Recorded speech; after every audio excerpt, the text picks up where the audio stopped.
Joining us right now, the president's spokesperson, Liz Harrington. Liz, I know you've joined us on the show here a number of times.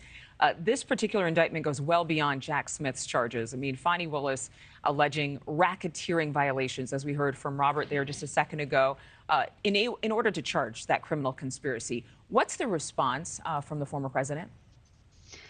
Well, Adrienne, I don't think we've ever seen such an affront to our justice system and the rule of law than what we witnessed in Fulton County yesterday. They released these sham charges in this indictment before the grand jury had even met, heard witnesses, or voted. That says it all, that this was just another show trial. Show me the man, I'll show you the fake crimes. And they're going to ram this through because they want to interfere in the 2024 election. So what did they do? They released this indictment in the middle of the night in Fulton County, just like they count votes without observers present.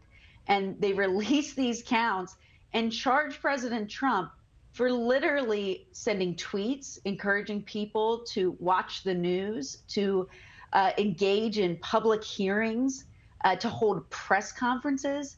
And they're trying to criminalize not just his First Amendment rights, but his right to participate in the democratic process. And while they're doing that, they're trying to take away the American people's choice of participating in the democratic process in the 2024 election.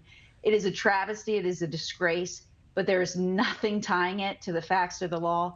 We'll win in this, just like we'll win in all the other sham indictments that have come the past 5 months to clearly try to take down the #1 political opponent of this corrupt administration. Well, it's interesting, Liz, because, clearly there are people who say this is a reckoning, that the former president is due to face these different charges, and they are convinced that he is somehow culpable of all of these different violations and that he's guilty.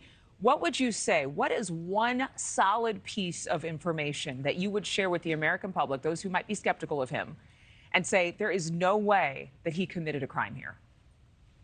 Because he had every right to challenge Fulton County in particular, who had one of the most corrupt elections in American history.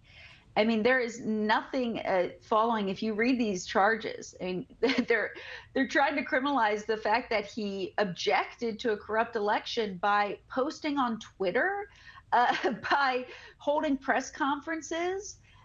This is absolutely insane. They want to throw him in prison for hundreds of years for doing something that, by the way, the Democrats have challenged results of elections from the beginning of time.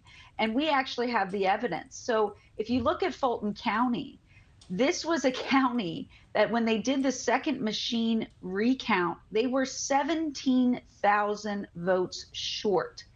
They certified that election without telling the board members of the election that they were off by that many votes. And then when you looked at their final results that they certified, you found over 17,000 ballot images that were missing and over 3,000 that were duplicates. This was a fraud.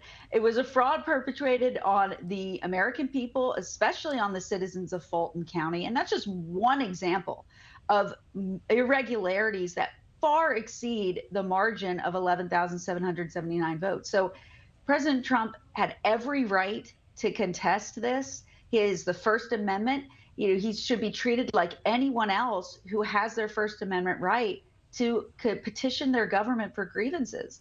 And this shows that they do not care about our rights. They hate the Constitution, and they're terrified of the American people because the American people are going to choose President Trump once again to return to the White House in 2024. Thank you for watching. Go to newsnationnow.com to find NewsNation on your television provider. And don't forget to click the red subscribe button below to get more of NewsNation's fact-driven, unbiased coverage.